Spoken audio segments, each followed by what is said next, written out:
악인의 팔은 부러지나 의인은 여호와께서 붙드시는도다. 아멘. 시편 37편 7절부터 17절까지 본문입니다. 여호와를 소망하는 자들은 땅을 차지하리로다. 여호와를 소망하는 자들은 땅을 차지하리로다 라고 하는 말씀의 제목입니다.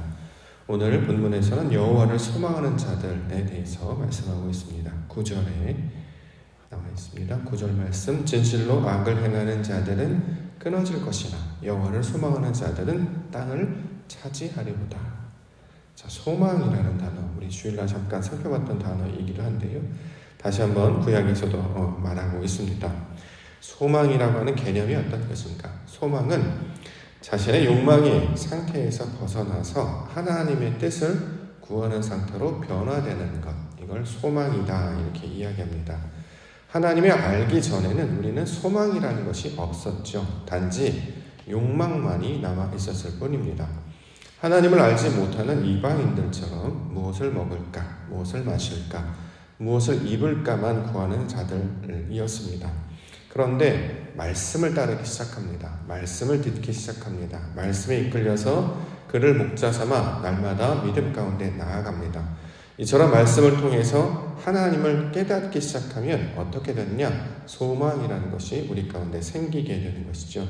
따라서 이 욕망의 사람, 자기의 것만을 구했던 사람이 하나님의 나라, 그의 의를 구하는 자로 바뀌어지게 되는 것을 소망이다 이렇게 이야기하고 있습니다. 욕망의 상태에서 소망의 상태로, 욕심, 자신의 본성의 상태에서 하나님의 나라를 구하는 상태로 변화되는 것, 이것이 바로 소망의 내용이 되는 것입니다. 자, 이렇게 소망, 하나님의 나라를 구하는 자로 바뀌게 되면 이것을 땅을 차지하다 이렇게 이제 이야기하는 거죠. 본문에 여호와를 소망하는 자는 땅을 차지한다. 성경에서 말하는 땅은 물리적인 땅을 가리키는 말이 아니라 우리 마음밭을 가리키는 말이죠. 하나님의 나라가 내 안에 침노하여 들어옵니다. 우리를 점유해 나아갑니다. 하나님의 말씀으로, 하나님의 영이, 하나님의 성품이, 하나님의 어떠하심이 우리를 점점 다스려 가시고 점유하여서 충만하게 되는 상태가 된다라는 거죠. 그래서 이것을 땅을 차지한다 이렇게 이야기하고 있습니다. 이처럼 소망이 하나님께서 부어주시는 그 어떠하시는 그 내용이 우리의 마음밭을, 우리의 심령을 점점 채워가고 이것들을 차지해가는 모든 과정이 하나님께서 부으시는 하나님의 사역이다 이렇게 사도 바울이 증거하고 있기도 합니다. 로마서 5장 5절 말씀에 보면 소망이 우리를 부끄럽게 하지 아니함은 우리에게 주신 성령으로 말미암아 하나님의 사랑이 우리 마음에 부음바된 것이다. 주일날 믿음, 소망, 사랑 내용을 살펴봤죠. 믿음, 하나님을 아는 상태, 소망, 하나님과 교통하는 상태, 이것들을 아버지 뜻대로 이루어지게 되면 이것이 사랑하시는 나가 되는 것이다. 그래서 그 중에 제일은 사랑이다 라고 하는 것은 사랑이라고 하는 감정적인 태도를 가리키는 말이 아니라 하나님의 나라, 우리 안에 완전히 완성되어가는 그 과정들을 가리키고 있는 말이다 라고 말씀을 드렸는데요. 사도 바울도 소망이라는 것은 하나님께서 우리 마음 가운데 하나님의 사랑으로, 하나님의 구원의 사역으로 우리 가운데 채워가시는 것, 부는 것이다 이렇게 증거하고 있습니다. 그러므로 이렇게 여호와를 소망하는 자들이 된다라고 하는 것이 결국 다비드가 되는 것으로 설명하고 있는 거죠. 다비드, 하나님의 어떠하심이 우리 안에 들어와서 우리가 하나님의 형상과 똑같아지는 모양, 이걸 다비드라고 발음하면 좋고 이것을 다윗이라는 인물로 설명하는 것. 그래서 이것을 다윗의 시라는 내용, 우리가 이제 문학적 장르 이런 내용이 아니라 하나님의 형상을 닮아가는 과정을 이렇게 글로, 계시로 우리 가운데 우리 표현해서 나타내주고 있는 것입니다. 우리가 하나님의 사람, 하나님의 나라를 구하고 말씀을 따라 살아가는 그 소망이 되어질 때 이것이 바로 다비드가 되는 것이고 이것이 바로 하나님을 알고 따르고 하나님의 사람이 되는 것이다. 이렇게 지금 말씀하고 있습니다. 그러므로 우리가 날마다 주의 말씀 앞에 나와서 기도하잖아요. 하나님의 뜻을 구합니다. 하나님이 어떠하신 우리 안에 내주하셔서 욕망으로 살아가지 않게 하옵소서. 하나님의 뜻이 무엇입니까? 아버지 성품으로 살게 해주시옵소서. 이렇게 기도하는데 이렇게 기도하는 자들을 가리켜서 뭐라고 하느냐? 소망하는 자들이다 라고 이야기한다는 거죠. 오늘 본문에처럼 여호와를 소망하는 자들, 저와 여러분이 되심으로 말미암아 땅을 차지하는 하나님의 나라가 우리 마음을 온전히 지배하고 다스려서 하나님이 기뻐하시는 상태로 살아가는 우리 믿음의 성도님들과 교회가 되기를 소망합니다.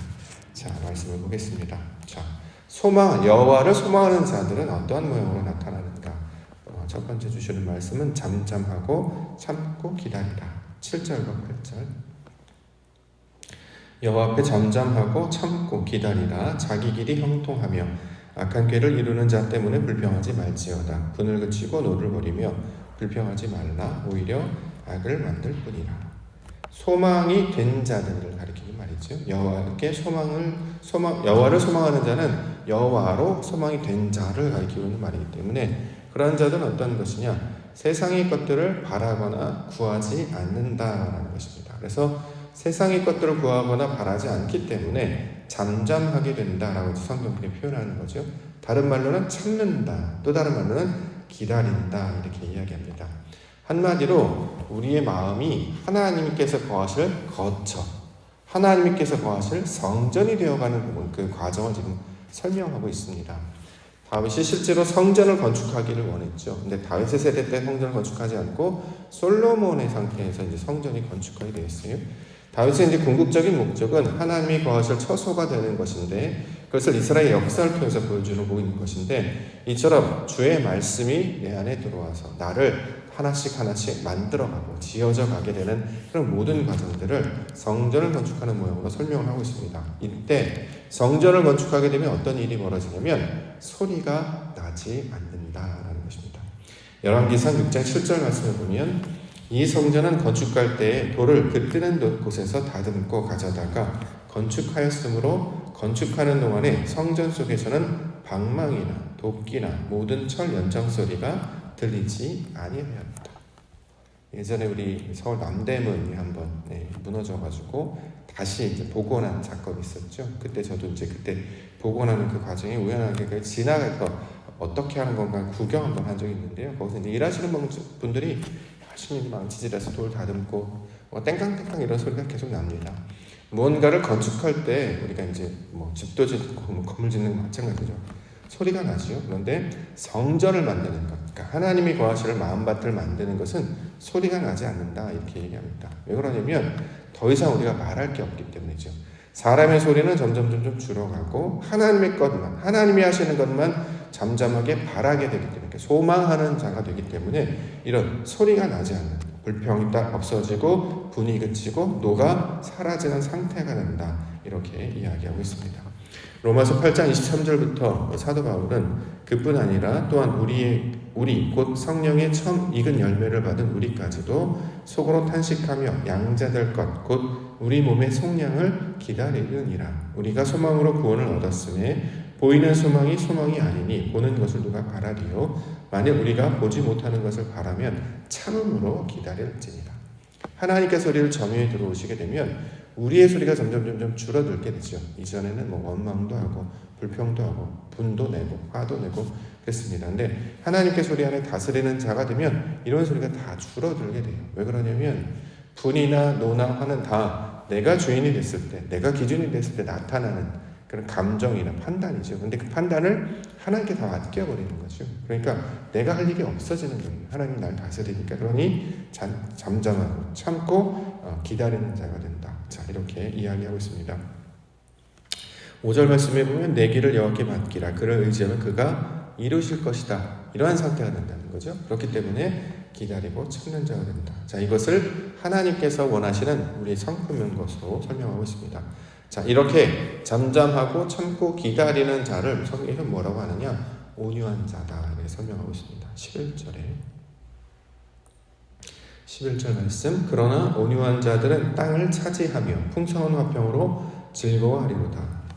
자, 하나님의 일하심을 바라는 자들이 되었습니다. 참고 기다리고 잠잠했는데 이걸 온유라고 한다라는 거죠. 산상수훈에 보면 심령이 가난한 자, 애통하는 자, 온유한 자가 등장합니다. 이때 온유한 자는 이제 보통 우리말로 이제 번역을 하면 마음이 부드러운 사람, 잘 기다리는 사람 이렇게 보통 이야기하는 따뜻한 사람 이런 의도로 이제 번역하기도 하는데요. 그런 의도라기보다는 그 의미를 우리가 이제 살펴야 되겠죠. 하나님이 내 안에 말씀으로 역사를 하기 때문에 그를 바라는 자가 되었습니다. 그러니까 우리 것들 분을 내지 않게 된다는 거죠. 그래서 이것을 모양처럼 온유 이렇게 이야기하고 있고요. 자, 그들은 하나님을 바라고 하나님의 말씀으로 우리 속사람이 변화되기 때문에 참된 기쁨, 참된 열매, 참된 그 결과가 어떻게 될 것을 바라게 되는 자, 목적을 가지게 되는 자, 방향을 아는 자가 되었기 때문에 이 온유한 자임을 설명하고 있는 것입니다. 로마서 15장 13절에 소망의 하나님이 모든 기쁨과 평강을 믿음 안에서 너희에게 충만하게 하사 성령의 능력으로 소망이 넘치게 하시기를 원한다. 이전에는 내 뜻대로 되지 않으면 화도 나고 또 판단도 하고 내가 열심히 해서 분도 내고 이랬습니다. 근데 목적과 방향 자체가 바뀌었잖아요. 하나님으로 향해 있기 때문에 하나님께서 이루실 걸 기대하고 바라고, 그런데 그 하나님께서 일하실 걸 기대하고 바라는 동안에 어떤 일이 벌어지냐면 믿음으로 연단을 또 인내를, 환난을, 인내를, 이런 동에 내 안에 성령 열매들이 하나씩 맺어지는 것들을 보게 된다는 거죠. 그래서 이것을 열매라고 말하고 이걸 다른 말로 기쁨으로 변화되었다 이렇게 설명하고 있습니다. 그래서 사도 바울도 소망이 하나님을 말하며 그러한 자들, 그러한 상태로 바라볼 것을 꿈꾸며 권면하고 있는 것이죠. 자, 이처럼 하나님이 하시는 것들을 바라는 자가 됩니다. 그래서 그가 나를 다스려서 하나님의 나라만을 바라는 자가 됐죠. 그런 사람을 이 시편의 결과적으로 뭐라고 그러냐? 그런 사람을 가리켜서 의인이다 이렇게 이야기하는 것입니다. 16절, 17절. 의인의 적은 소유가 악인의 풍부함보다 낫도다. 악인의 팔은 부러지나 의인은 여호와께서 붙드시는도다. 의인과 악인, 이게 시편의 전체적인 구도잖아요.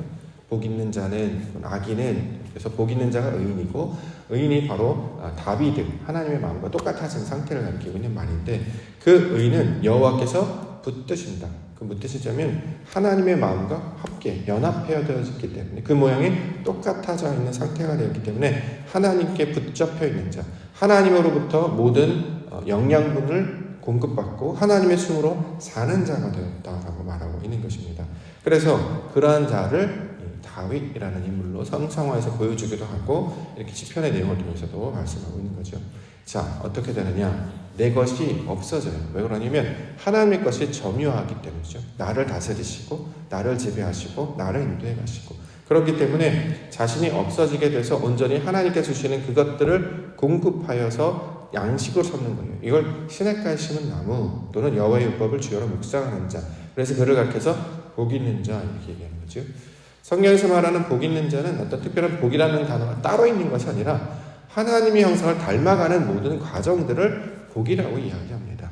창세기 1장 1절부터 말했던 그 하나님께서 하실 일, 빛이 쓰라, 눈이 열리고 귀가 열리고 하나님의 것을 보게 되는 그것으로 말미암아 여섯째 날에 여호와의 형상을 닮은 자로 지어짐을 받은 자, 완전히 이루어지게 됐죠. 그래서 이 모든 것이 내 안에 완성되면 이것을 가리켜서 하나님의 사역이라고 말하고, 이것을 전체적으로 창조 구원의 사역이라고 말하고, 이걸 한마디로 복 있는 자, 이 단어로 설명하고 있습니다. 그래서 이것을 그대로 예수님께서 갖고 오셔서 산상수훈을 통해서 복 있는 자를 설명하는 거죠. 복 있는 것이 무엇입니까? 하나님을 닮는 것 아니겠습니까? 아버지의 성품과 내가 똑같아지는 것, 우리가 하나님의 아들들이 되는 것, 이게 바로 복 있는 자가 되는 것이죠. 그것을 가리켜서 저희처럼 복 있는 자, 하나님의 뜻을 알아서 사람의 욕망과 본성으로 살아가지 아니하고 하나님의 나라, 그 뜻을 구하서 그 말씀대로 살아가는 자를 복 있는 자라고 말하고, 이걸 성경을 다른 말로 의인이다 이야기한다는 거죠. 그 의인의 유일한 모델이 누구시냐? 바로 예수 그리스도시다. 그래서 그 예수 그리스도가 우리의 본이 되시기 때문에 그 의인을 닮은 자로 살아가게 될 때 동일하게 우리도 그리스도의 형상을 닮은 자로 살아가게 될 것이다. 이것을 지금 가리키고 있는 말입니다. 자, 이렇게 하나님께서 하나님의 말씀을 닮은 자로 우리도 오늘 하루를 살게 해주셨습니다. 우리가 구하는 것, 하나님 여호와를 소망하는 자 되게 하옵소서. 여호와로 내 모든 것들이 바뀌는 그런 온유한 자 되게 하옵소서. 그래서 나의 생각에서 벗어나 하나님이 말씀하신 그 뜻을 따라 나의 욕망을 누르고 말씀을 따라 살아가는, 그 하나님께서 기뻐하시는 뜻을 향해 살아가는 자들이 될 때 그들을 가리켜서 하나님께서 의인이라 말씀하시고, 그 가운데 하나님의 땅을 이루셔서 우리와 함께 하시고 동행하시며 그 영광 가운데 성전을 이루어 가시는 하나님의 영광을 보게 해주실 줄 믿습니다. 이것들을 붙들고 기도 가운데 나아가는 우리 믿음의 백성 되시기를 주의 이름으로 축원합니다. 기도하겠습니다.